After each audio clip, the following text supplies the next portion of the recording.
Good evening, everyone. Welcome to another episode of Nick Files. First off, I just want to say I'm terribly, really sorry that I'm running this show later than I normally do. For those of you who probably didn't know earlier, I had a really bad headache, and it was so painful to the point that I couldn't literally do anything once I got home from work today. So as a result, I had to push it. Instead of canceling it, I had to push this one back to a later time because this was literally a slideshow I really didn't want to miss out on. It was also somewhat by request from a few investigators who are actually going to a location this weekend. Ironically enough, I was supposed to go as well, but unfortunately, due to transportation circumstances, if you will, I'm unable to attend. But I was still more than happy to put this presentation together. However, by the time I woke up and finally recovered from this ordeal, um, I knew I was already left behind on work. The document was done, but the presentation itself was not complete at all. So I literally had to start from scratch with a new slideshow, and I had to put it all together, which delayed basically the original plan, which I was hoping to go on around 7 or 8 o'clock. Of course, it's 9 o'clock over here. So, but sometimes better late than never. This was, again, because this is also part of an investigation. It's coming up this weekend. I really didn't want to reschedule this one. Very quickly, just to give a few shout outs to everyone. Yeah, I finally made it, Jeremy, even though we just talked right before I got on. What's up, Tom? Good to see you. Hello, Lauren. Thanks for tuning in. Pickle Tom's in the house. What's up, Rachel? I was actually about to send you the link, but I'm glad you were able to find it. What's going on, Patricia? Hello, Mort. Yeah, Tom, I'm starting to kind of think the same thing. I don't know if it's really necessary. I don't know necessarily if it's the weight on my head, but it's been a real problem. So, anyways, tonight we're going to be making this a rather, I guess you can kind of say, one of our special episodes because, like I already said earlier, we're going to be talking about a location that's going to be coming. That's a group has an upcoming investigation with, and that is Pennhurst State School and Hospital. I'm sure a lot of you guys have heard of this place.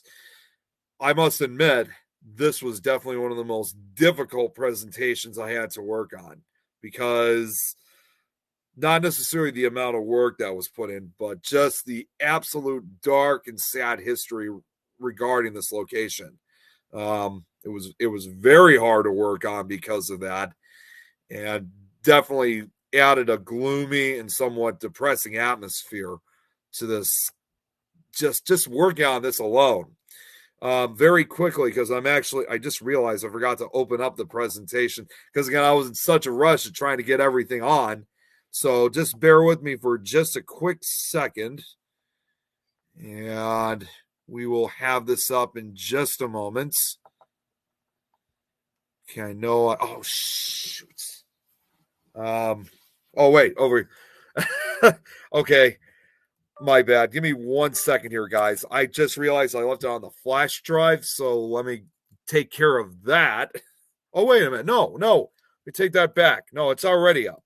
Okay. See, after you're experiencing such issues with a headache and stuff, you can't even think straight. All right, so hang on a second.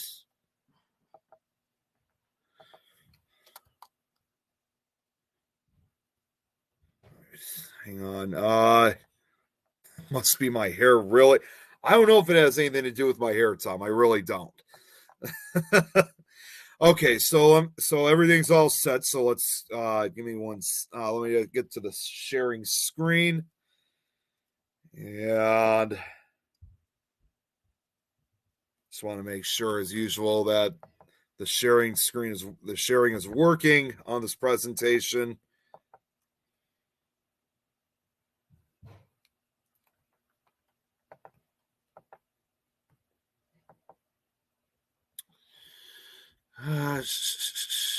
Now, well, okay, we're good. So very quickly, just before we also get started too, this slideshow, because I was in such a rush, fortunately I was being a little bit more patient. I was able to add a good majority of the historical information on this location. So the slideshow itself is not actually fully complete, but I do have enough for tonight's show. And also, I have a short film that I'm going to be presenting on the last slide, which, honestly, I'm going to actually write a quick banner. I just realized I forgot to put this on earlier. What's going on, Angela? Thanks for tuning in. Hello, Brad. Hey, Lauren, I think you already said hi before, but I'm not really sure. You were looking a little pale naked. The roaches. I said, nope. I called the exterminator. I'm just going to write a quick banner quickly because I do want to let everyone know who's about to be watching this slideshow. This one is going to be standing out a little bit more than previous slideshows. Because of the history involving this location and a lot of the pictures I found, I guess it's probably just best to say that some of this information, along with some of the pictures, may be probably considered somewhat graphic, upsetting, and disturbing to some viewers. So viewer discretion is advised. I'm creating the banner right now. Hang on one second. What do we got here? Yeah, I hope your healing's going well too, Jeremy. Yes, I am. I'm feeling a lot better now. All right, hang on one second.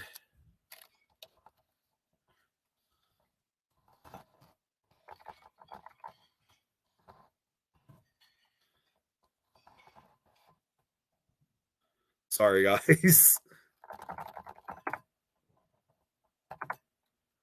Come on. Gotta love technology sometimes.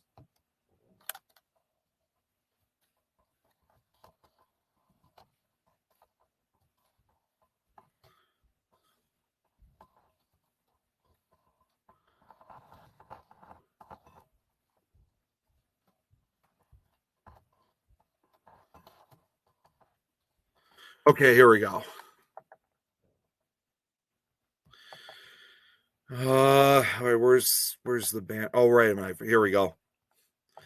All right, so anyway, now that we got that out of the way, all right, so as I already mentioned before, tonight we're going to be talking about the Pennhurst State School and Hospital.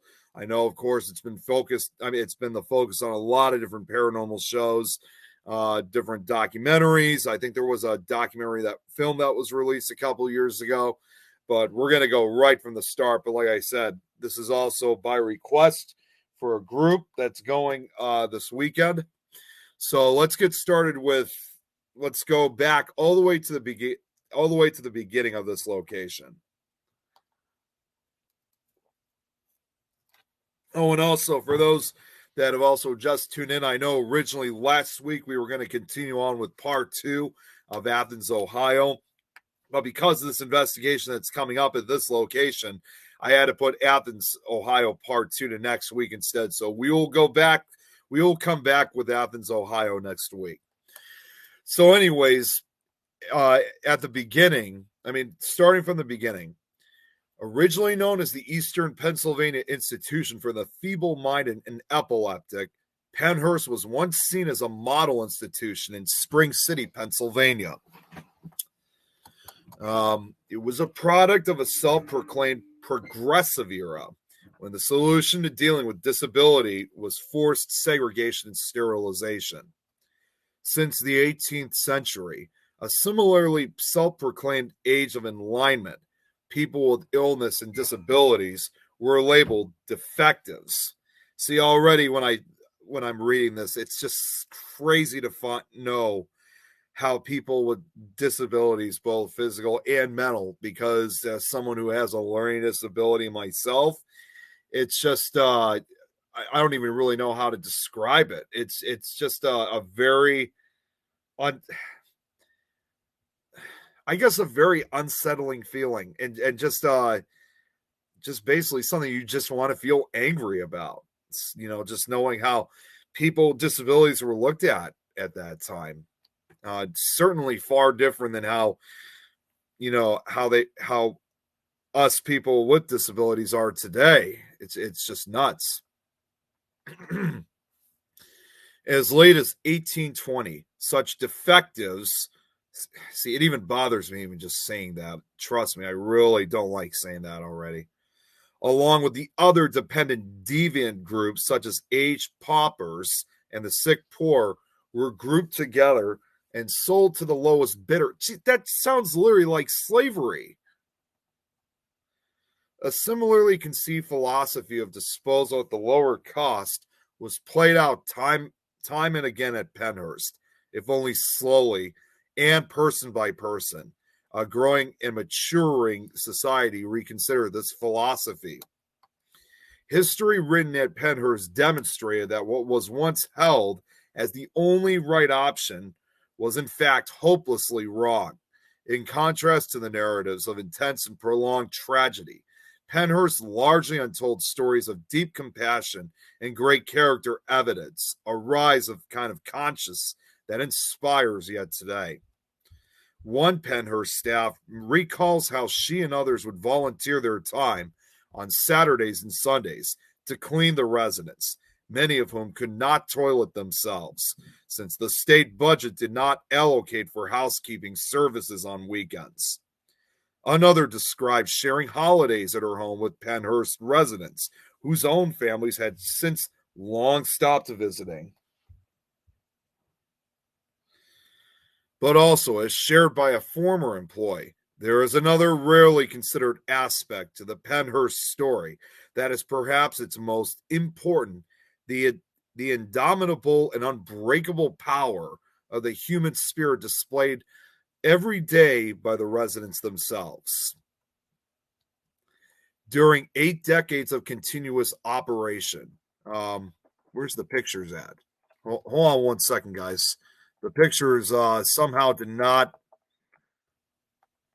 Oh, wait. Okay, you know what? I know what happened here. All right, it was actually meant to do that. I'm sorry. Let's get the presentation back up, but very quickly on the comments. What's up, Eddie? Good to see you. Her mom, Angela, her mom grew up in Pennsylvania. She's from the St. Paul's Orphanage years before it was torn down. Paranormal sounds. I'm not surprised, Angela. I mean, typical of these type of institutions, they are known to usually be extremely, extremely haunted, especially with a lot of the negative energy that surrounds these locations. All right, hang on one second, because now I got to check. Okay, we're back. All right, so anyways, during 8 decades of continuous operation, 1908 to 87, Pennhurst evolved from a model facility into the subject of tremendous public scandal and controversy before the federal courts ordered it closed and the remaining residents moved elsewhere. 20 years after its closure, the Pennhurst campus was recognized as an international site of conscience, as I mentioned earlier, and its history became associated with the national and international disability civil rights movement. The Pennhurst story serves as a reminder of Philadelphia and Pennsylvania's critical role in one of the great freedom struggles in contemporary history. This state-funded school and hospital center was at the heart of the human rights movement that revolutionized this country's approach to healthcare for the mentally and physically handicapped. This facility was one of the most striking examples of the maltreatment that was characteristic of such institutions. At one point, papers labeled it the shame of the Pennsylvania, or of Pennsylvania. And that is an actual newspaper article I was able to find. There was another one that was connected to it, but due to the size, understandably, I wasn't able to add both pictures on. So, in 1903, the Pennsylvania legislature authorized the creation of the Eastern State Institution for the Feeble-Minded and Epileptic, and a commission was organized to take into consideration of the number and status of the feeble-minded and epileptic persons in the state, and determine a placement for construction to care for these residents. This commission discovered 1,146 feeble-minded persons in insane hospitals, and 2,627 in almshouses, county care hospitals, reformatories, and prisons, who were in immediate need of specialized institutional care. The legislation stated that the buildings would be in two groups, one for the educational and industrial department and one for the custodial or asylum department. The institution was required to accommodate no fewer than 500 inmates or patients with rooms for additions. Wesley White, the former president of the American Association of Medical Dosimetrists, was appointed superintendent of the facility. Strangely enough, I tried looking this up too. I couldn't find a picture of Wesley, strangely. Of course, I was in a rush, but I got enough photos here for this one. From 1903 to 1908, the first buildings were constructed on 633.913 acres of Crab Hill in Spring City, Chester County, on what was referred to as the Lower Campus. Out of the first buildings constructed, F was the girls' dining room, G was the kitchen and storeroom, H, I, and K were a cottage for girls, N was the boys' dining room, P was the teacher's home, Q, T, U, and V were a cottage for boys, R was a school, W was laundry and sewing, and X was the powerhouse. On November 23rd, 1908, patient number 1 was admitted to the hospital.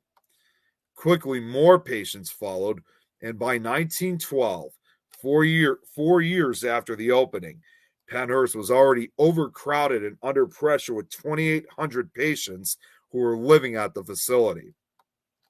Far more than the intended 500, which is typical of such institutions. They always make these giant institutions that is intentionally housed for a certain number of patients, but obviously, and I'm just really surprised that even then they didn't even see it coming, that apparently an institution like this would be quickly overcrowded. Not just mentally challenged or physically disabled people were admitted, but also immigrants, orphans, and criminals with nowhere else to go. I'm just going to point out very quickly, this already sounds very, very similar to what I was talking about on last week's show. It's just like the Athens, sorry, I lost my train of thought there for a second. Sounds very, very similar, just like what I was talking about last week's show with the Athens Lunatic Asylum. Very, very, very similar history and story. Of course, obviously, the Athens Lunatic Asylum in Ohio is much older than this building, than Pennhurst is, but very similar intentions. So already problems develop between male and female residents in lack of funding, employees, medical workers, and teachers created a difficult environment. Despite the obstacles institutionalization presented, many of Pennhurst residents found ways to prosper. They lived lives of inner dignity and grace in an ammonia-washed world designed to strip that dignity from them. This was especially true of the individuals who made up the working patient group. Day in and day out, they proved their worth helping to cure for their worse-off peers by assisting the paid staff in nearly every aspect of life at Pennhurst. Even the most severely disabled found ways to assert their individuality and retain their humanity in the face of a system that dehumanized them in a million different ways. Many people who were told for years that they could not succeed beyond Pennhurst gates proved the professionals wrong, going to live independent lives of worth and value in the community long after the administration's buildings, great oaken doors, slammed shut for the last time. I just want to go to the comments very quickly to see what everybody's saying. What's going on, Joanne? Vicks on my temples. Oh, that's not a bad idea. I haven't tried that yet. Um, thanks for giving me that idea, Joanne. Rachel here. All Psalms at that time would be the same as it sounds the same as my great grandmother's story in England. Oh, really? That's interesting. I mean, I'm not surprised, honestly, Rachel. I mean, that was basically it wasn't just something obviously an issue that occurred in the United States. That was a worldwide situation that was going on. All right, so whoops, forgot to put the damn it, shoot, what just showed up here? Oh, the menthol helps. Okay, all right, I'll give it a shot. All right, back to the slideshow. Here we go. So, to help the residents, many volunteers from the surrounding areas assisted the employees and teachers. Hill School students from a local high school created a one-on-one program which allowed students to become involved at the Pennhurst State School and Hospital, such as these photos, which, obviously, although there were already issues that were going on at the state school and hospital, now just remember this. These are all different. These are photos from different eras. This is not right from the beginning of when they first started. This was at different decades, different years that these photographs were taken. They even had a baseball team. And in spite of the horrors that many others faced with at the same time, however, as I said before, there were some patients of disability, physical and mental disabilities who did manage to live a rather positive and normal life. But right now, with what I'm just talking about now, is the light side of this hospital. Eventually, as we get through the rest of the slideshow, we will be eventually getting to the darker side of this institution. So, this is just the calm before the storm. So, for an example, one student would spend time with one resident, whether it was reading books, going for a walk, helping with meals, or even in some cases, taking a resident out for a day, which is an example right here of a handicapped person, just taking a stroll outside the institution. New residents were classified into 3 categories, which is, again, typical of such asylums at that era. A mental category, imbecile or insane, a physical category, epileptic or healthy, and dental categories, poor, good, or treated. More and more patients were admitted, but there were no funds to attract more staff. It didn't take long. See, and this is exactly what I was about, as I was just saying a second ago. It didn't take long before the overworked staff started using violence. It didn't take long before the overworked staff started using violence instead of showing compassion. Oh, this is where things are going to start getting ugly, unfortunately. In 1913, the legislature appointed a commission for the care of the feeble-minded, which stated that disabled people were unfit for citizenship and posed a menace to the peace, and thus recommended a program of custodial care. Patients at Pennhurst were grouped, as I mentioned. Oh, wait a minute. This already said the same thing as I just mentioned earlier. Okay, we'll just skip that one and continue onwards. Furthermore, the commission desired to prevent the intermixing of the genes of those imprisoned with the general population. In the biennial report to the legislature submitted by the Board of Trustees, Pennhurst's chief physician quoted Henry H. Goddard, a leading eugenicist, and also was a segregationist, that I should add, as follows. Every feeble-minded person is a potential criminal. The general public, although more convinced today than ever before that it is a good thing to segregate the idiot or the distinct imbecile, they have not as yet been convinced as to the proper treatment of the defective delinquent, which is the brighter and more dangerous individual. Unbelievable.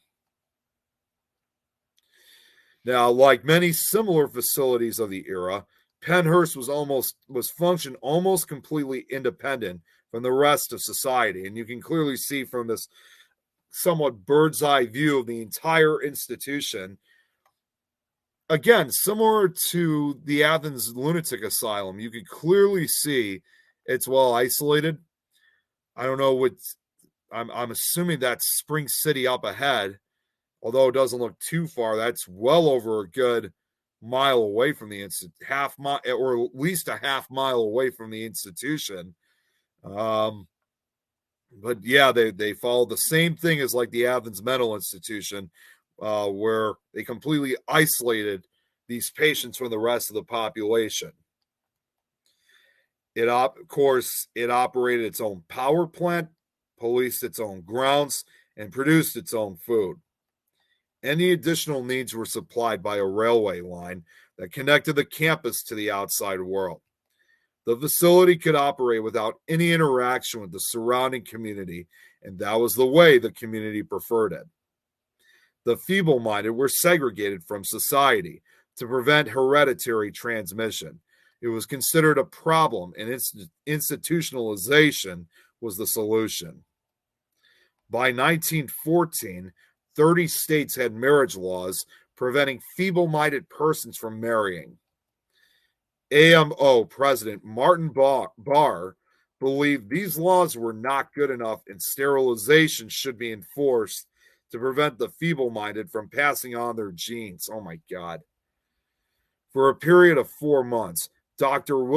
Wilhelmine E. Key conducted a survey for the Public Charities Association of Pennsylvania. By 1915, it was apparent that there were more feeble-minded and epileptic individuals in the state than the means to provide for their care. Feeble-mindedness was widely believed to be, not necessarily. Feeble-mindedness was believed to be hereditary, and the causes of poverty, alcoholism, prostitution, and crime were attributed to the feeble-minded, who were deemed in need of lifelong care rather than mere treatment. There was a push for less legislation and more provision. The two state institutions, Polk and Penhurst, should be enlarged to house more feeble-minded, and appropriation was made to admit females to 2 newly constructed cottage buildings. It would raise the population to 206 men, 72 women, 348 boys, and 83 girls. So here's actually some of the photos of the segregation that went on. Obviously, here you got the boys' dining room, and then down here you got the girls' dining room, which I don't know about you guys. I think there's definitely more than 83 of them. This probably was taken at a later time too. I think this was taken, if I'm correct, I think both pictures here were taken at least in the early 1920s. So by then, the population for both groups must have certainly increased as the years went on. By 1916, the Board of Trustees initiated a plan to increase the capacity of the institution by constructing cottages specifically for women to segregate them from the men, in part to prevent pregnancies. That same year, the Public Charities Association of Pennsylvania inaugurated a traveling exhibit on feeble-mindedness, advocating for the segregation of feeble-minded women. The belief was that if all feeble-minded women were separated from society, the issue of feeble-mindedness would cease to exist since they would not be able to reproduce. I can't believe how much times I've been saying feeble-minded. Like, holy cow, this is definitely the most used word I've used for this presentation. Jeez. Just going back to the page. Let's see what, okay, Joanne here. Wonder if it's coming full circle with all the cutbacks and shortage of caregivers. It very well could be. It very well could be. I mean, it's they were just such short staffed that they just didn't have enough people to really help them out. Unfortunately, it was a very, very unfortunate circumstance. All right, hang on one second. Let's go back. Okay. Society's endeavors to prevent the feeble-minded from reproducing were disheartening since they were ineffective. Marriage laws that prohibited feeble-minded individuals from marrying failed to stop them from reproducing. Sterilization was widely criticized, and mandatory institutionalization of all feeble-minded people would only be successful if there were enough institutions available. Not only did society want to institutionalize the feeble-minded, but they also supported the practice of sterilization. Sarah M. Soffel, a county court judge, said in 1935, if we selectively sterilize the feeble-minded, we will block off a large part of the population who contribute to our social problem. I actually happen to agree with that because even for her, she really saw that this was not going to be an effective way to make these people better, or think that it was going to prevent more pregnancies. I mean, I have to admit, I definitely agree with her thoughts and opinions that it wasn't going to make anything better. A bill advocating the sterilization of the unfit was presented to the board of the State Federation of Pennsylvania Women, with hopes of presenting to it legislator Dr. Camelia Anderson of Mayview State Hospital. I think I forgot to add a picture of that. Said, we have immigration inspections at all our seaports, but we leave birth, the greatest port of entry, entirely unguarded. Now, going back to the buildings, because this was just weird. It just went, because I'm actually going through the years all in order. So P now was used as a temporary administration building until the institution's opening in 1918, along with the opening of L&M in 1919. In 1921, Whitman and Wilson 1 and 2 were constructed along with Penn Hall for employee housing in 1929. I think that was supposed to be a sentence.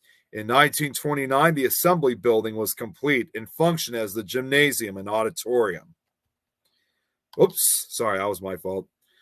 The buildings on Lower Campus are currently labeled with letters such as F, I, K, P, Q, R, N, U, V, T, W, and X, with names later assigned in the 1960s.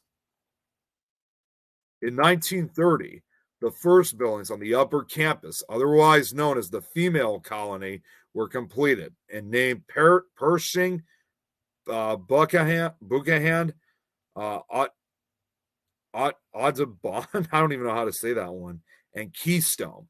Now, obviously, I don't know exactly which buildings are which from this bird's eye view, but now you can get a much more wider view of the institution with the added buildings that were constructed. Capitol Hall was erected after World War II, along with Devon, constructed on Lois campus. Horizon Hall opened later in 1971. The older buildings, designed by Philip H. Johnson, were two-storied and made of red brick, terracotta, and granite trimmings. They were connected by fireproof tunnels with walkways on top of the tunnels for the use of transporting residents, with a parallel steam piping system, and were distributed on the 1,400-acre campus in the cottage plan formation. The buildings were designed to provide a large number of small rooms occupied by 2 to 3 beds, a few small dormitories with 8 to 10 beds, and a large day room for exercise. George Lovat was the architect for several of the buildings constructed post-1937. The Pennsylvania Railroad created a Pennhurst station on its Schuylkill division to accommodate Pennhurst.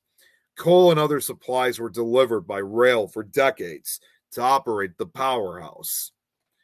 Tracks are still visible under the pavement behind Dietary and Davon Hall, which allowed boxcars to be brought directly onto the main campus. The railroad tracks have been removed and are now part of the Schuylkill River Trail. The central administration building has two side porte cocheres, if I'm saying that correctly, a front portico, and a copper cupola in the center of the roof. The hospital building, Whitman and Wilson 1 and 2, are not tunnel connected, nor is Penn Hall in the powerhouse. The remaining cottage buildings are L and T shaped, with the exception of Dietary, which is Y shaped, and Davon Hall, which is H shaped. Oh, whoops! I forgot to add a fade in for that. Over the years, the property grew to 1,400 acres with its own power plant, as I mentioned earlier. Pennhurst became a self-sufficient village with farming, gardening, a bakery, laundry facilities, and industrial trades and domestic workers. Underground tunnels, as I mentioned before, too, connected the buildings at Pennhurst along with tree and greenery lined sidewalks overhead.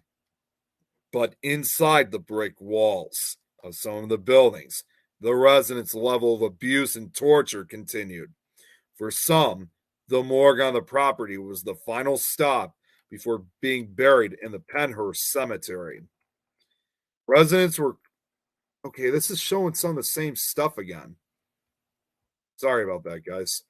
The branches of industry which residents were assigned to were mattress making, shoemaking and repair, grading, farming, laundry, domestic duties. Sewing, baking, butchering, painting, and working in the store. These photos I know were both taken back in the 1920s. And perhaps the one thing that really bothers me about these photos, along with additional pictures that you guys will be seeing in a short while, is that all this work that these patients are doing, they received little to no pay at all whatsoever for, even if they were the best and hardest working patients to work in such departments. They were just never, they were just paid little or nothing for it. Essentially, it was adding almost like a prison, almost slavery type atmosphere for these patients. And it's just unbelievable how no matter how hard they worked, they literally got nothing. Not to mention, not only were they never paid for, they never got paid for any of this. They didn't get shorter, they didn't get shorter sentences, no special privileges. They absolutely got nothing out of this. Now, entirely, believe it or not, over 10,000 patients crossed through the doors into Pennhurst, residing in one of the many buildings in the school's network. Overwhelmed parents dropped off their children who were mentally retarded, which I hate using that word, or autistic, just like myself, hoping the school would provide for them. Sadly, many of these children were abandoned to become wards of the state, such as these photos right here, which understandably many of the faces have been blocked off. I didn't do that myself. They were already blocked when I found these pictures. Now, while some patients could care for themselves, many more suffered from severe disabilities. Those patients who couldn't care for themselves became the school's most vulnerable victims. Despite the high number of patients requiring special care, the state provided the institution with meager funds. There were very few doctors, nurses, and orderlies available to meet the patient's need, such as this photo right here. I know it's a little bit hard to see, but I had to try to fit it in somehow.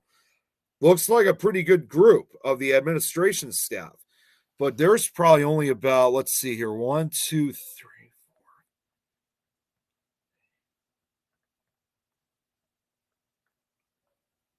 4. Okay, I don't know about you guys. I only counted 16 staff members. And if you've had over 10,000 patients that cross the threshold into this school, and you have only 16 of them, as you see here in this picture, that's definitely not enough for an entire amount of patients that were administered into this institution. I mean, you're literally talking almost as I would probably put, that's almost like one employee for probably almost every 1 to 200 patients, maybe even more than that, but I could be wrong.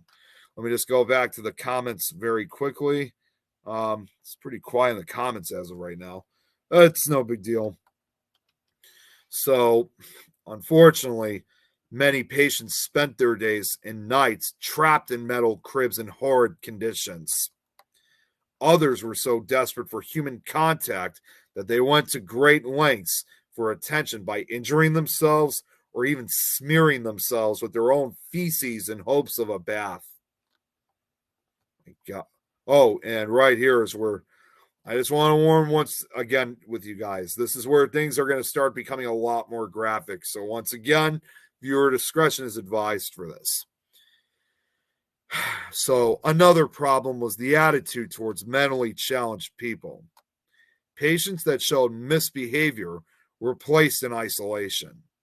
Some wanted attention so badly they self-inflicted injuries to get out of isolation.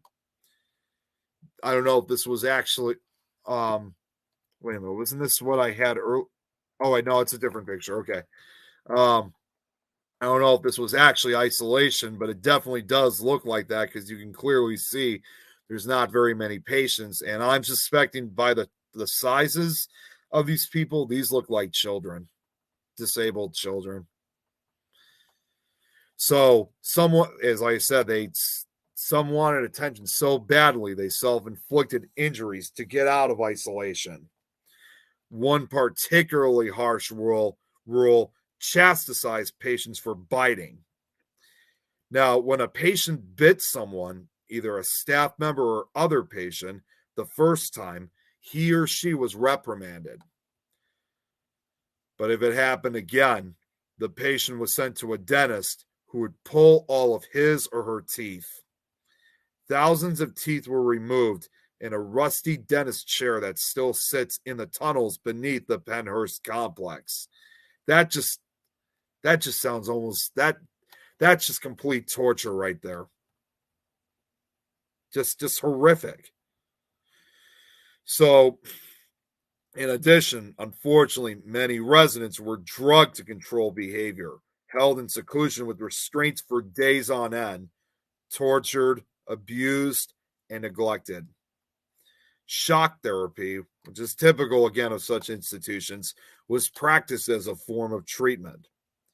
Cruel punishments were common at the facility.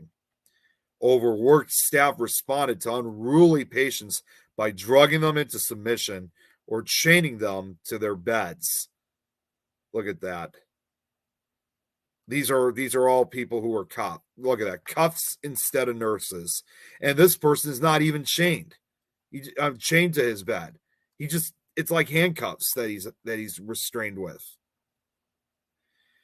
So in addition, also, other residents were isolated for such long periods of time that they regressed and lost their will to speak, fight, or even to live.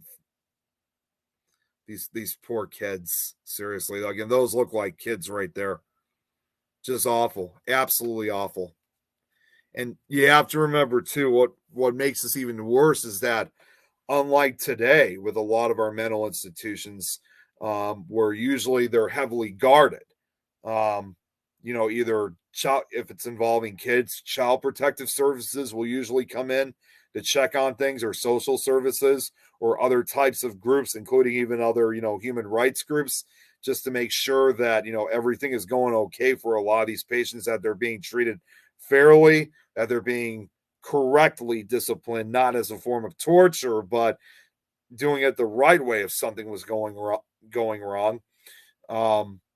And certainly, more importantly, if there was any type of abuse that went on with these patients, a lot of times these people would get caught for it. So unlike today, where we have a lot of these necessities that are available for such institutions, it's sad to say that back then they didn't have all of that. So tragically, nobody knew what was going on beyond the walls of this institution.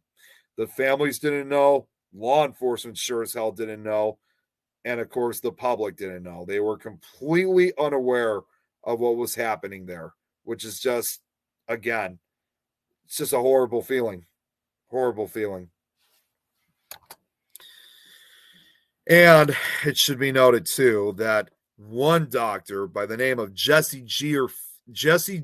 Fear, ironically, that seems like a good name for a mad doctor, actually enjoyed torturing patients by giving them the most painful injections available that didn't cause permanent damage. Oh, now right here. Okay, let me stop here for a sec. Now, what I'm about to show are photos of the unsanitary conditions that went on here. So be ready for this, guys. I mean, it's not horrifically graphic, but you're about to see basically what life was really at this at Pennhurst. A true horror story.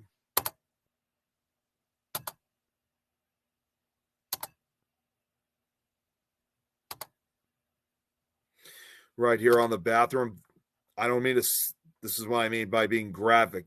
That, I believe, is actually either sewage or feces or diarrhea, or it could be all the combined. That just shows how bad patients were living here. Just awful. Absolutely awful.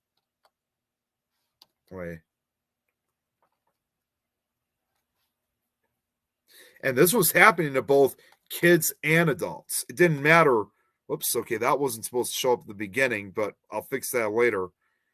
Look at that. Here you got, this is what I assume is the cafeteria. And you can see the patients here are eating with their hands. And now you can see one of those patients is grabbing food from the patient nearby here. I think that's a male patient. Right. And that might actually be a woman, in fact. Here, restraining. Oh, this right here was one of the few photos I found in which the faces of these people were not even blocked this time. And I know it's relatively dark and you can't see it, but based on what I'm seeing here, I don't even think these patients are even wearing clothes. Can you imagine if this was also taken during the winter? You know how cold it must have been.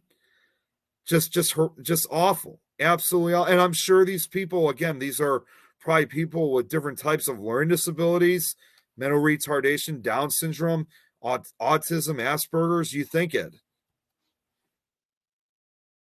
More of the unsanitary conditions. Jesus Christ. And look, and it's just all patients. You don't really see you. I mean, if I've seen any at all. Oh, I already had that picture before. No doctors, nurses, orderlies. I mean, this was just a place that you were very much on your own.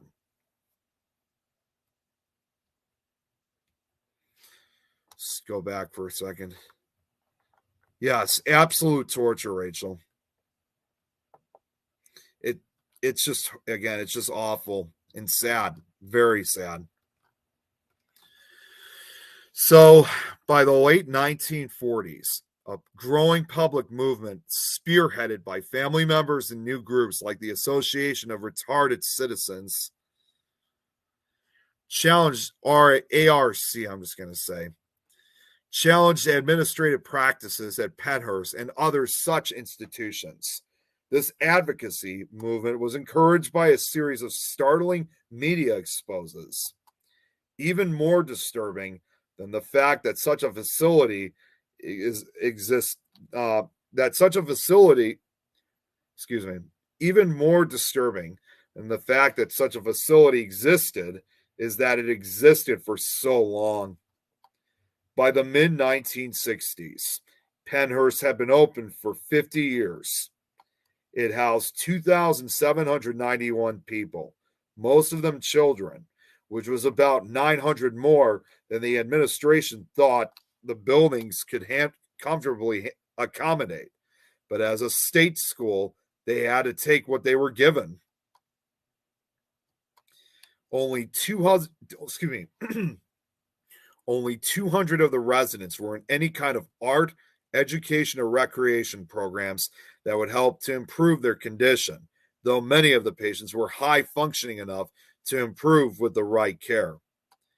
The administrators interviewed in this program recognized that they were falling short of their ideal treatment, but with a crumbling building, a budget shortfall of $4 million, and only 9 medical doctors and 11 teachers, none of them with special education training, their hands were tied. Okay, so we are getting close to the end of like what I've been able to put together so far. So I have this and just one other slide, and then we'll end it here for tonight. But the last slide I'm going to be presenting, it will actually last for a good while. Why? Is because it's what I'm about to explain this next slide. So in 1968, Philadelphia WCAU TV correspondent and newsman Bill Baldini exposed the conditions at Pennhurst in a 5-part television news report entitled Suffer the Little Children. The report even made it to front page of paper saying Pennhurst was the shame of Pennsylvania. It painted a picture of neglect and abuse in the Chester County institution that was hard for the regular viewers to stomach. Film footage of half-clothed children wandering aimlessly on the ward, the sights and sounds of everyday institutional life, and Baldini's own sparse narrative revealed a hidden world of neglects. On the flickering monochrome televisions of the time, many were appalled by the images they saw on their TV sets, including full-grown hands and feet of individuals bound by straps and chained to adult-sized cribs, and children in cages. Inmates of the institution were shown rocking, pacing, and twitching. Many were severely disabled, either mentally or physically, but others were quite lucid and coherent, but withdrawn into themselves because of overstimulation of the senses and in the loud and sometimes frightening place, and a lack of much-needed mental stimulation. Probably the most chilling scene in the 30 minutes of documentary footage in the TV 10 report showed one of the hospital's physicians describing how he dealt with a particularly vicious bully who had brutalized one of his other inmates. He described how he had asked one of his colleagues which injection he could use to cause the most discomfort to a patient without permanently injuring him. Then he proceeded to administer that injection to the bully. So disturbing were conditions in institutions like Pennhurst that in 1985, U.S. Supreme Court Justice Thurgood Marshall denounced the regime of state-mandated segregation and degradation,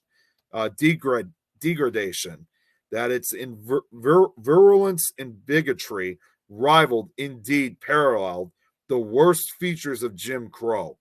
Residents themselves, now called self-advocates, soon joined the campaign for more humane treatment and equal protection under the law. All right, so we're on the very last slide here, but now I have a video. That film that I was telling you about, I actually have a copy of it that I was able to find on YouTube. This is about a good 40-minute documentary. So this is the first time I'm really showing pretty much a full-length film. I've seen the film before. It is hard to watch. It's not horrifically graphic or anything like that, but it is hard to watch. So what I'm about to say once again, like I said earlier, some of this content may be certainly upsetting, graphic, and disturbing for some viewers. I just basically proceed to watch with caution, and I'm serious. You really don't want to just like look at this as like some cheap film, and you really don't want to take this lightly. And it's not going to be easy for myself to watch it either way. But I think it's important to show such a film like this, to show the realities of how mental institutions were back at that time. Okay, so here it is from this point on. For the rest of tonight's show, the film Suffer the Little Children. Viewer discretion is advised. And also one final thing, the picture quality is not really the best. This is just how it was presented. I mean, it was uploaded. So I apologize for the poor picture quality. These are some of the sights and sounds of Pennhurst, the state institution for the mentally retarded. It's located in Spring City, Chester County. In 1908, when the institution first opened, the man in charge bitterly complained to the state that the conditions were already overcrowded. He transferred many of the patients to Q1, a classroom building. Many of them are still there. In the 18th century, the mentally retarded were often ignored, punished, and exploited. Today, things are supposed to be different. Modern 20th century man is much more scientific and civilized. Today, we no longer punish the mentally retarded. We don't exploit them either. We have come a long, long way. Now we ship them 25 miles out of town to a state-operated institution and forget them while they decay from neglect.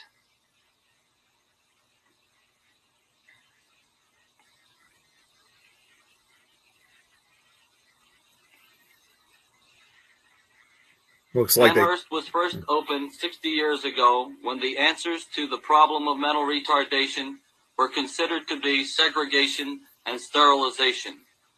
Sterilization, of course, is a thing of the past, but the archaic practices of segregation and custodial care are still with us and seemingly with the approval of society.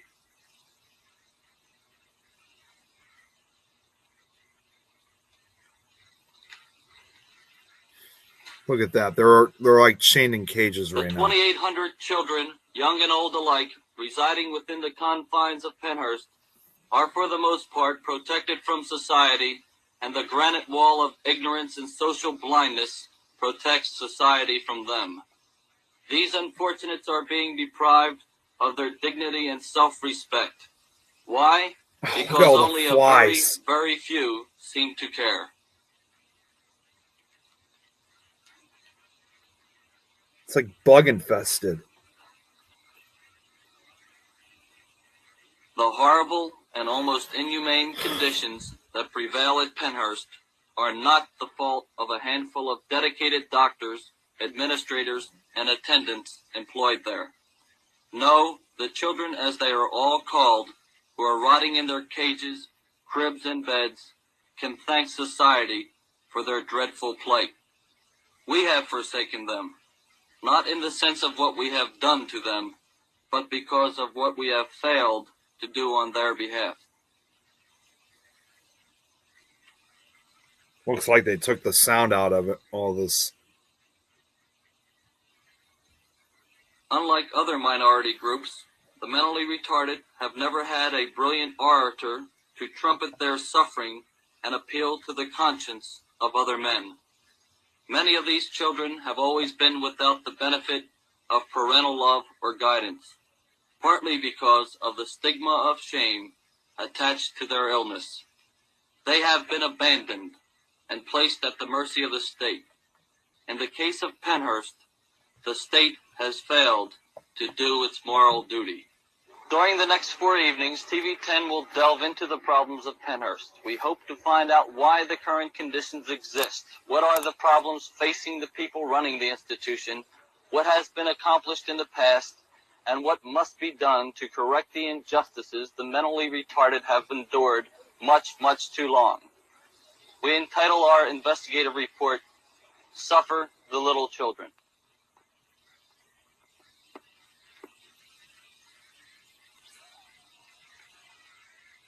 Looks like this was recorded on a VHS tape. That's probably why the quality looks so. There is not only a shortage of help here at Pennhurst, but also a lack of money and an overextension of professional duties.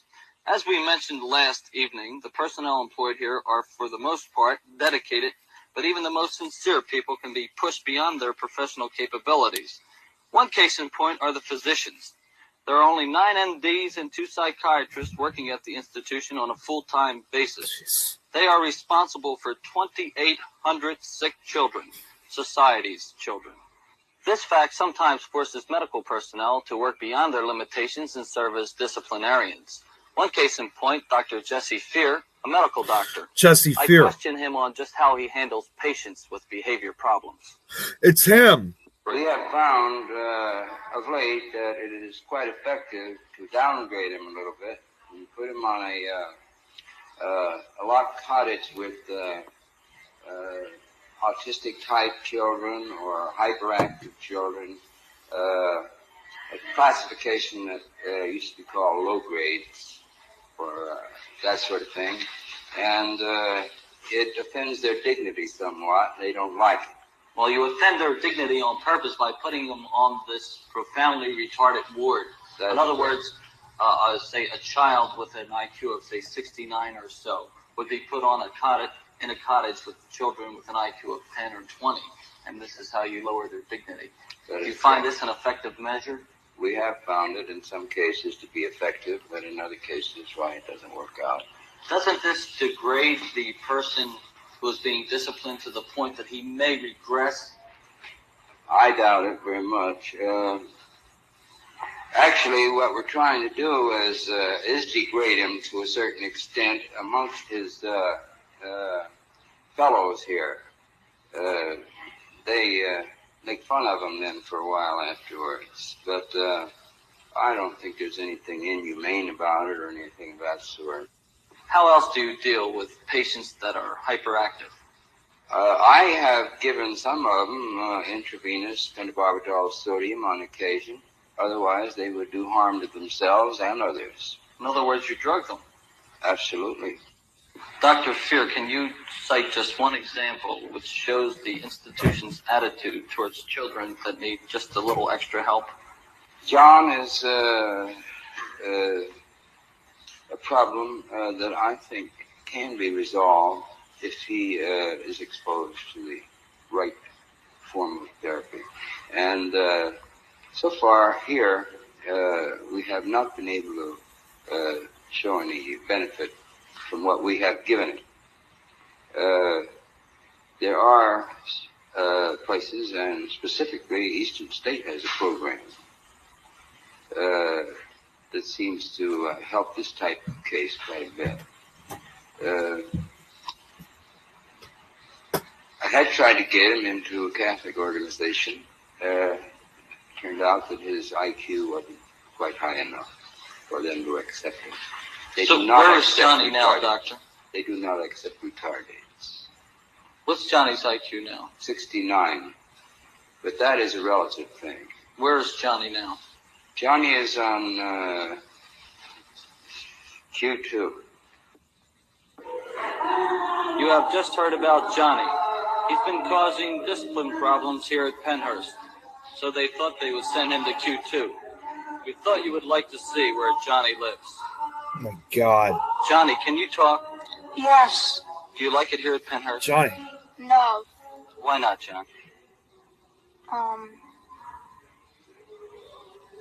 There's... Let me ask you this, John. Do you remember living anywhere except Pennhurst? No. Do you like talking to the people up here? Yeah. Why, John? Oh, there he And is. they'd like to talk to me. How about the other kids, the ones that can talk? Do they like to talk to you too? Yes. Do you like to talk to them better than the kids up here? Yes. Have you been talking more lately or less? Less. Why are you here in Q2, John? I did something where I wasn't supposed to be doing. So they punished you and put you here. Yes. Do they do this all the time to you, John? Yes. Johnny used to talk a lot more before he came to Q2. But ever since he's been here, he's talking less all the time. This boy, was he mentally retarded when he came to Pennhurst? He was mentally retarded in the sense that he did not receive proper education. He came from parents that were delinquent themselves. In other words, this boy was normal as far as his mind and being retarded was concerned. He can progress to a normal level. But he never will as long as he's here at Pennhurst. Is that right? I cannot say that because what are the chances? Chances are poorer here than they would be where they have a program set up for this type of case. There are too many Johnnies in Pennhurst this very evening. Unless the state provides more competent personnel and facilities, they will remain just where they are, stripped of their dignity, lost to society. Just how long will that be? Well, I guess since they are our children, it's up to us, isn't it?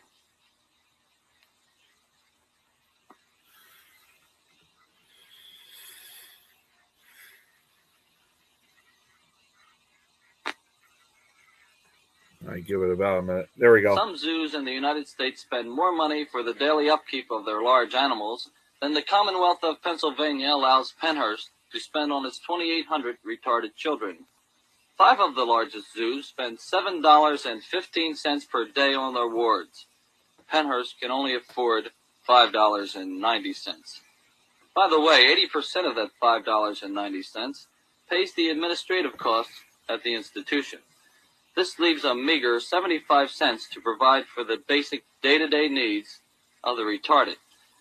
The zoo also usually wins out over the retarded when it comes to accommodations. Very rarely do you find crowded cages at the zoo, but it's quite common to find residents bunched into small cottages at Pennhurst. I spoke with the superintendent of Pennhurst, Dr. L. Pekonski, about the overcrowded conditions at the institution. Yes, our rated capacity is 1,984. And how many people do you have? We currently have 2,791. How many people do you need here at Pennhurst? I'd like to see our 1,500 people on our in our personnel complement. And in order to pay these extra 700 people, we'd probably need about $4 million. Doctor, when was the last time the Secretary of Health and Welfare or the Governor visited here at Pennhurst? Secretary of Welfare was here approximately 6 weeks ago. What were his comments after he saw the deplorable conditions, the rundown facilities, the overcrowding, the lack of help? What was his feeling? What did he tell you? Secretary George has said that let's do everything we can to alleviate conditions at Pennhurst and place Pennhurst in top priority for clearing up things. In other words, he put Pennhurst ahead of the other state institutions? He made this statement, yes, sir. Did he promise any money or help from the state? He said that if we needed money, he would see that we got it. And you need $4 million. Again, ideally. I don't intend that Pennhurst is going to get $4 million. I think we're going to get some help. I also spoke with the business manager here at Pennhurst, Elmer McSurdy. I questioned him on the cost of repairing the buildings. Can't touch a building unless you're ready to spend $1 million or $1.5 million. Now, as long as the buildings stand the way they are, the law doesn't require that they come in and close it down. Some of them should be closed down, shouldn't they? I presume if labor industry were to inspect them as they stand now with the idea in mind that they must meet their requirements, they would be closed. Could you tell us a little about the problems you have faced purchasing necessities since Pennhurst has been on its most recent austerity program? Could you tell us a little about the situation with the braziers? Well, there was an order for braziers. It was canceled. We were given the opportunity to justify the requisitions. How did you try to justify it? On braziers. Well, on that one, I just wrote self-evident. What happened then? It came back with a large group of requisitions for more justification. More justification. Did you justify it further? I had one of our doctors write a justification. Did you finally get them? No. People seldom think of food as being a problem. I spoke to the dietitian here, Elizabeth Roberts. We have some patients who cannot tolerate whole food.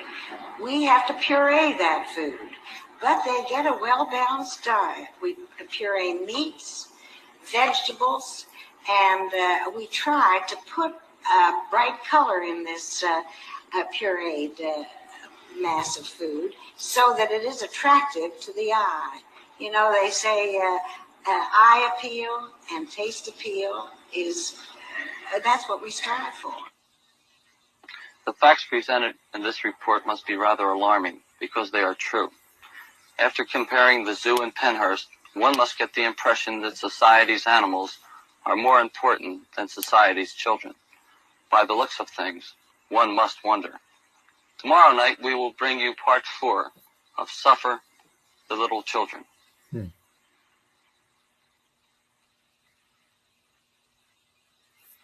It's going relatively... Oh, wow, there's still a lot. How is it already at 4 parts? Attaboy, now put the next one on. That's it. This means happiness to most, but to the mentally retarded, it means life itself. This boy and 213 others just like him are enrolled in special rehabilitation programs at Pennhurst. Thanks to these limited projects, they are improving their mental and physical skills by leaps and bounds. The director of several of these programs, M. Harris Schaefer, explains how a little help and money can go a long way. A program has been developed at Pennhurst State School and Hospital, federally funded, to work with and rehabilitate the severely and profoundly retarded. Here we see music therapy, in which we are working with the emotional levels of the youngsters and developing emotional response. Many of these youngsters have never had the opportunity to handle and work with tools that so many normal children take for granted. Learning to cut, learning to crayon, learning to develop their ABCs. Feeding is a very, very important part of the program. It's so essential that the youngsters be made to be self-supporting, self-contributing, and develop dignity and worth through being able to care for themselves. And so the total interdisciplinary staff works together in order to help the youngsters achieve in this area. Many of the youngsters in the program were unable to walk. Oh my God. Many were unable to talk.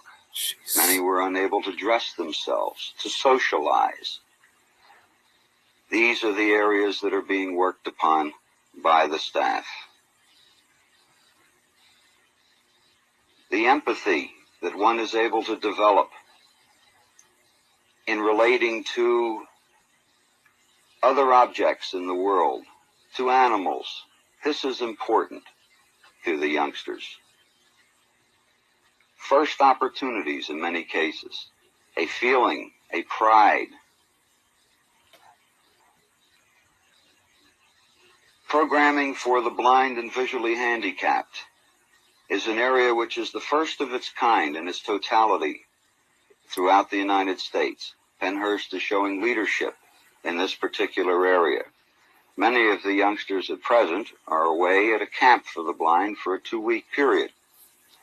Again, we see an interdisciplinary team working with the youngsters, boys and girls, in order to attain the possibility for community placement.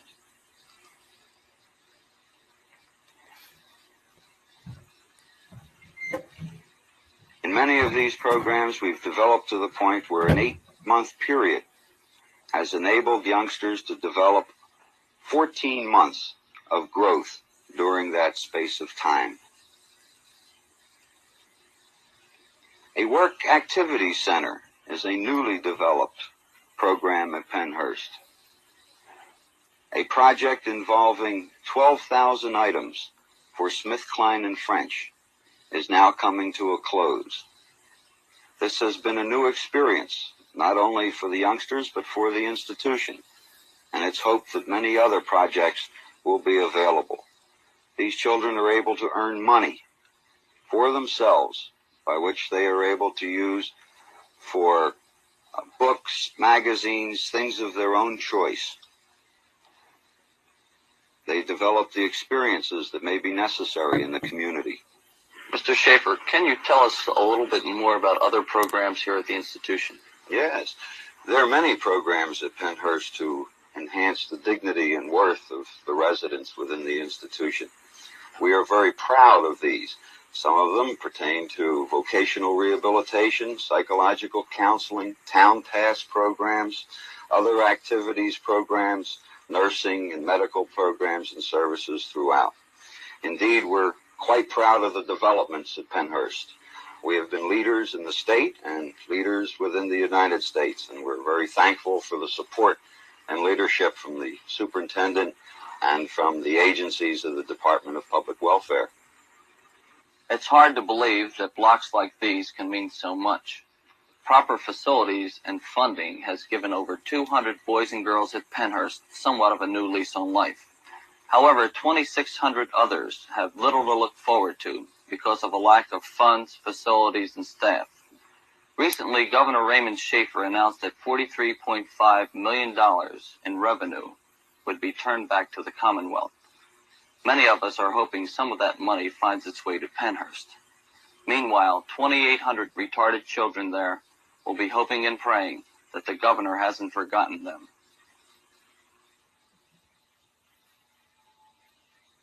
Tonight we conclude our 5-part special investigative report, Suffer the Little Children. Before we begin tonight's final installment, it is with great regret that I tell you that reporter Bill Baldini, who has worked continuously on the series, has practically collapsed from sheer exhaustion and is unable to read the words which he has written to finish the series. So it is with considerable pride that I conclude this report for him. So this is the 5th part, and I think we're already about halfway through with this documentary. So this is obviously part 5 is going to be the longest. But yeah, I was wondering, because I did see this a while back, whatever happened, Bill Baldini, but now looking back at this makes more sense now why he's not in this segment. Wrote as follows: "We have brought the sights and sounds of Pennhurst into your homes in their most brutal and constructive forms. We have explored the reasons why the horrendous conditions exist, the problems facing the people running the institution, and what they have accomplished. Tonight we'll show you another view of Pennhurst. This one is from the inside out." What would you like? If I can give you anything in the world, what would you want? There he is. Still hear him. I'd like to get out of Pennhurst. If you can have anything in the world, what would you want? But I like to have, but I'll tell you this, I have a little bit of money myself. Would you rather have money or would you rather leave Pennhurst? I'd rather leave Pennhurst. Even if you didn't have any money? That's right. Phyllis and Talbot have only a slim chance of obtaining their wish in the near future, because only 7% of the children at Pennhurst are enrolled in rehabilitation projects. Why? Because the institution does not have the staff nor the facilities, not to mention money to expand its programs. While these 200 children learn cooperation and development of emotional response, many others rock in silence in their stench-filled, overcrowded cottages. While some children are afforded the opportunity to go on a picnic and bask in the sun, others lie awake in their beds, shackled like prisoners, punished because they cannot control themselves in their illness. In many cases, if more attendants were available, some of the patients would be utilizing their energies to talk instead of breaking society's bonds. All of the patients in Pennhurst are not hopeless idiots or mangled cripples. Many of them walk and talk, but lack the opportunity to progress to society's accepted levels. However, if they were afforded this opportunity to return to the outside world, one must wonder how they, the retarded, would act. Where would you go, Earl, if you left here? I would go down to the hospital to work. Uh-huh. To work for sick people, take care of sick people. The conditions at Pennhurst have been withering for quite a while because of the lack of public interest. The institution is a monument to apathy and will remain that way until change can be brought about by concerned action. This social indifference stresses the hangover of 19th century philosophy, which condemns the mentally retarded to a bare existence in facilities like Pennhurst. These children can be helped, and they are depending on society to care enough about them. Do the people outside love you? Do they care about you? Well, I haven't been around them not been around them enough to to see that. But do you think they care about you? I think so. Who cares about you? None of my parents don't care for me. How about other people? The other people, they don't care for you either, so just go look for trouble, that's all. How about the people who don't live in Pennhurst? Do you think they care about you? No. The retarded have been ignored, forgotten, and pushed out of our minds much too long. In some cases, their feeling of being abandoned has stunned their progress. Others have just become more bitter. Do you have a lot of visitors, Calvin? No, I don't have nobody to been here. I've been in this, another institution when I came to 5 or 8. I was a little baby. When was the last time you had a visitor here? 1940. 1940. 1940. Geez, that was like 30 years ago. I mean, that was 30 years back then. There seems to be no compassion for human life when it comes to the retarded. A typical prescription for a child that gets out of hand by at least one physician is harsh disciplining. Dr. Jesse Fear relates one instance he was directly involved in. This one day I was running dispensary, and one of the boys came in there, and he had an awful big welt on the back of his head. And I'd been hearing about this fellow, but this was the first time that I ran across something concrete. Boy told me to do it. When dispensary was over, I came out the back way, and there was this Ernie sitting on a railing at the back of the canteen. And I was really hot and bothered at the time. And I said, listen, you so-and-so, you touch one of my boys again, and I personally am going to take care of you myself. Who did this, Doctor? The attendant? No, it was a patient. One of the patients heard another patient. Yeah. Ernie was a patient. So, he says, you don't dare to touch me. There's nothing you can do to me. I says, well, before this day is out, you're going to find out what I can do for you. And then I had to start thinking about what I could do. I didn't know what I could do. So about 1 o'clock, a detail man came in, and I asked him what the most painful injection was that he had. That wouldn't do any harm to the patient, of course. And I set this up and got him over on his cottage about 7 o'clock that night. And I forced him. I talked him into getting down on the bed. I didn't use any abuse on him at all. And gave him this injection, and he really hit the ceiling over that. Why do you think Pennhurst is in the condition it is? I think Pennhurst is in the condition it's in because nobody cares. The general community either doesn't know or doesn't want to know what the situation is out there. Many of the children are victims of neglect of their own family, and in many instances it's almost understandable because the parents have no choice in the matter. And it must be a dreadful, dreadful feeling for a parent to know that their own child is living under such conditions. People may not even want to say anything about it because they may be afraid of reprisals. But this condition, this horrible, horrible condition at Pennhurst must not be permitted to exist.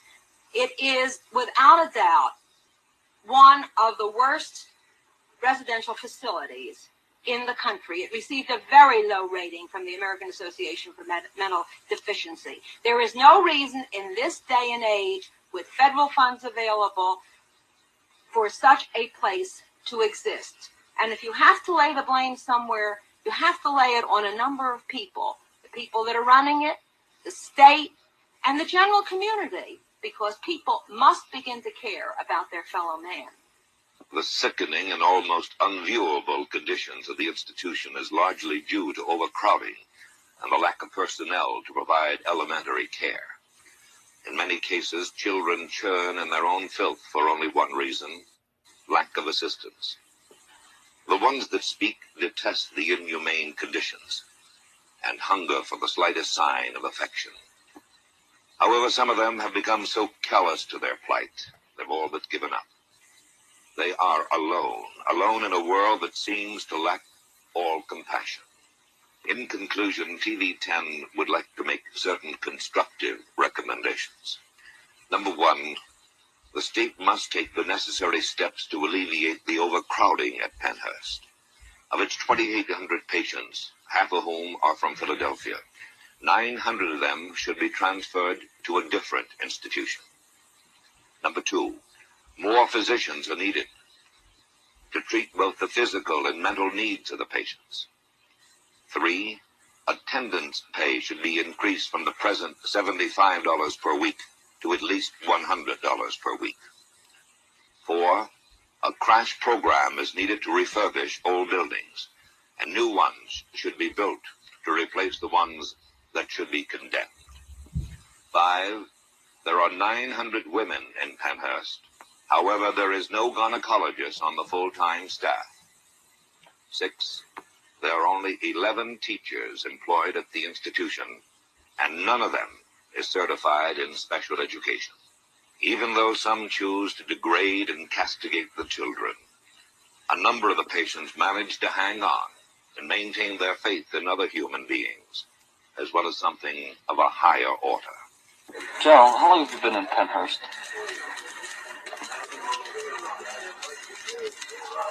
Do you know how long you've been here, Joe? That you remember? I was 19 when I first came in. How old are you now, Joe? 20. You want to go home? Yeah, I like to. Who's going to take you home? Nobody. Why, Joe? They don't want me to. You mean the people don't want you to go home with them? You mean your mother and father? My mother's in Longington, Virginia Hospital. I can't go down there and see her. How about your daddy? No. He doesn't want you. Who loves you the most, Joe? My mother. Yeah? Who else? My father. Who cares about you?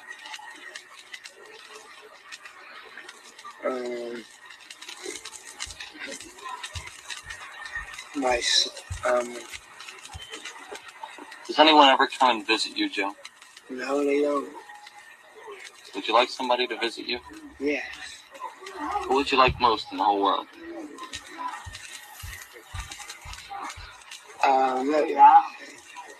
A what? What would you like most in the whole world? The whole world? Mm-hmm. God. Wow. Suffer children to come to me, and forbid them not, for of such is the kingdom of God.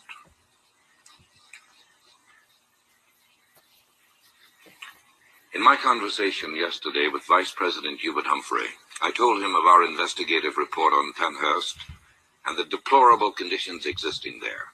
I then asked the Vice President what is being done nationally on the problem of mental retardation and what more can be done. Well, as you may know, there is what we call the President's Committee on Mental Retardation. Mrs. Humphrey serves on that committee by appointment. We have a very special interest in this whole subject of mental retardation. Our first granddaughter was born retarded, yet she is a beautiful child. And we have seen what can be done with love, and it takes lots of love and care, and with specialized training. Now, we're more fortunate than some people. We are able to send our Vicky off to a private school that has good facilities and good teachers. But many people can't do that. They can't afford that. I've seen what can happen when you get good training. Many of the retarded are trainable to become self-sufficient, or that is, earning people, to become productive people. I want to quickly say to you that you will never in your life ever make an investment that is more worthy and more worthwhile. The love that comes back from a mentally retarded child is God's true love. It really and truly is. I get more joy out of our little Vicky than almost any experience that I've ever had or any child I've ever known. Going back to your subject again, this is very close to my heart. If you can care for a child at home, that's the best place. But there are many that you can't. Therefore, they need institutional care. How can we help them with more money? Well, the federal government is putting up a sizable sum of money now, but not nearly enough. And state legislatures have simply got to remember that every child is entitled to all the protection and care that you can give that child. Now, we go ahead and give ordinary children, that is normal children, a reasonably good education. But the subnormal child, the mentally disturbed, the mentally retarded child is also entitled to care, also entitled to all the education that that child can absorb. He can't maybe absorb as much as somebody else, but he's entitled to all that he can get. And in our school systems, we must have specialized facilities and special teachers for the mentally disturbed and the mentally retarded child. They're different, the disturbed and the mentally retarded. Then we must be willing to invest in these institutions to make them not prisons, not a place to shove somebody away and forget them, but rather a home of love and affection and attention and training. It can be done. It requires some money, but a rich society like ours can do it now. We've started in the federal government. For the first time in the last 3 years, we have a federal program of assistance for mental retardation facilities and training. Those programs are working. That program is working. We're helping, I've forgotten now the number, better than 100 schools in this. But much more can be done. On specifics, the Vice President told me of his great pleasure on visiting the school attended by his granddaughter, Vicky. I again pointed out the very different conditions Bill Baldini found at the Penhurst School for the mentally retarded. This was his reaction. Institutions are sometimes pitiful, just pitiful, disgraceful. And we just can't tolerate that, John. It's not right. We just can't look ourselves in the mirror when you know what goes on in some of these institutions. I don't know about your particular problem here, but let me tell you, if it's not good, then it's shameful. Because this rich country, this great country, and I must say it is very great and very rich, can afford to take care of the least of these. You're watching NBC 10 News. We have a special report Is now that- on how an institution for the mentally retarded in Chester County. That can't be. I was going to say, is that seriously it? This was a hangover from the 16th century. You know, if someone was different. Okay, yeah, I think that might have been it. All right. Wow, that was... How can I even describe that? That was just horrific. I mean, I'm glad that the media, in this case, WCAU News of Philadelphia, decided to go out and investigate this area. But man, that was far more than what I was expecting. I mean, I know I've seen the film before, but I just didn't expect it. I mean, it's been such a long time. It was really like watching it for the first time all over again. But I don't know what that other segment was. So that was something, that was definitely something different, because I was only just trying to focus on just the actual documentary itself. So yeah, there are no words to this, Lauren. There really isn't. I don't even know really what to say about that. It's just horrific. But I just want to get to like what Rachel's. Well, actually, first I'm going to get to what Lauren, what you all said earlier. So there's a young man that works where I work. He has Down syndrome today. He heard a customer tell his child that the man was crazy. It took me all I had not to say something to this man. I wanted to say that is not correct. You should be teaching your children that people that are different from you are not crazy. Absolutely. Lauren, if you had done that, I would have commended you for that. I mean, I don't care if you were not allowed to do that. I would commend you for that. Because it just doesn't seem right that there's people out there who still basically look at people like myself differently with certain type of disabilities. So, but a film like that, though, definitely really exposed the harsh realities of what people were going through at Penhurst. That's takes a while for something like that to settle into your mind. That's for sure. All right. Well, anyways, because of what I said earlier today, that was pretty much all I could really show for tonight for the slideshow. I'm going to have to, like I said, the rest of the slideshow is still being put under development. In fact, when I get off after here, I'm going to start working on more of the slideshow so I can have it fully completed. And what I'm going to try to do, I can't make any promises on anything, but I'm going to try to do a part 2 a little bit sooner because, like I said, I was going to try to get back to Athens, Ohio next week. I'm going to check with the networks, see what their schedules are going to be. I'm not tomorrow night because obviously I have. Not tomorrow night because I have Supernatural Talk, and then Friday I also have Fear Fans with Don and Jill. So I'm going to try to finish up part 2 in the early afternoon on Saturday. Like I said, I got to check with all the networks. I'm going to start checking with them tomorrow to see if I can try to schedule this ahead of time. And hopefully we can finish up the story for Pennhurst, especially for the group that's about to be going out and investigating this upcoming Saturday. Speaking of which, I'm actually been waiting for a call that was supposed to come in from one of them because, like I said, unfortunately, I'm unable. I will not be able to go to Pennhurst because of I just don't have the transportation to get there. But in some way, like I said, that's why I created the show for tonight and hopefully for part 2. So in some way, shape, or form, I can take part in it. Now, one final thing just before I get off, I actually do have an investigation that's coming up actually right before Don's show. I'm going to be doing that in the late afternoon, early evening hours. Honestly, I would have probably covered those locations, which are just going to be part-time investigations. But because, again, of Pennhurst, I really wanted to focus my attention on that. Those other locations I will eventually create in a separate show.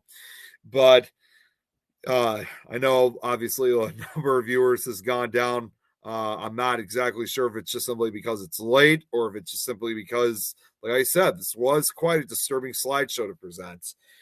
But for those of you who have stayed and for those who have all tuned in, as always, I just want to say thank you guys so much, as always, for tuning in. It's something I really appreciate. Like I said, I do this for all of you guys in the end. Again, as difficult as it was, going through the slideshow. And yes, Lauren, I got to say very quickly, because me just saying this without any co-host or anything, honestly, I have to admit, as difficult as this one was, I really do appreciate not only, for you sticking around for the show, but obviously knowing how much, this really means to not only myself, but to a lot of the show hosts here on this network, as well as the other additional networks. I really appreciate, how much this really means to me. So now very quickly, one other thing, just before I get off, there is to the grave and back with Lois and Rosie tomorrow. I, however, will not be on myself because after the stress I had with my migraine earlier today, Lois was nice enough to give me a break. So it's just going to be her and Rosie. They're going to be talking about, I think they're going to be talking about conspiracies, if I'm correct. And that's also the same, too, for the Frighteners. I will also not be on the Frighteners, but like I said, I will be on Supernatural Talk tomorrow night. And Fear Fans on Friday night. But like I said, I'm going to see if I can try to finish up this slideshow and get to part 2 of this one on Saturday. Lauren here just said, Dad got polio at 6 weeks. So yeah, exactly. And I wouldn't be surprised that patients that were admitted into Pennhurst, I'm sure polio was no exception. So, but we'll continue on with the story real soon. Again, thank you guys so much for all your support, for viewing, and that's pretty much all I got to say. So you guys all have a great night. I'll see some of you guys tomorrow night for Supernatural Talk. If not, if you guys are waiting for part 2 of Nick Files focusing on Pennhurst, hopefully I will. Oh wait. Oh wow, check it out. He had 9 children. That's quite a lot of kids, but that's fantastic. But anyways, thank you guys all so much. And like I said, I'll see some of you guys tomorrow night for Supernatural Talk. Like I said, hopefully I could try to get back with part 2 later this week. So again, if you guys won't wait, if you guys aren't going to be on for Supernatural Talk tomorrow night, then hopefully I'll see some of you guys later this week, hopefully on Saturday. I'll make the announcement whether or not I'll be able to do it Saturday. So hopefully I'll see some of you guys then. So you guys all have a great night.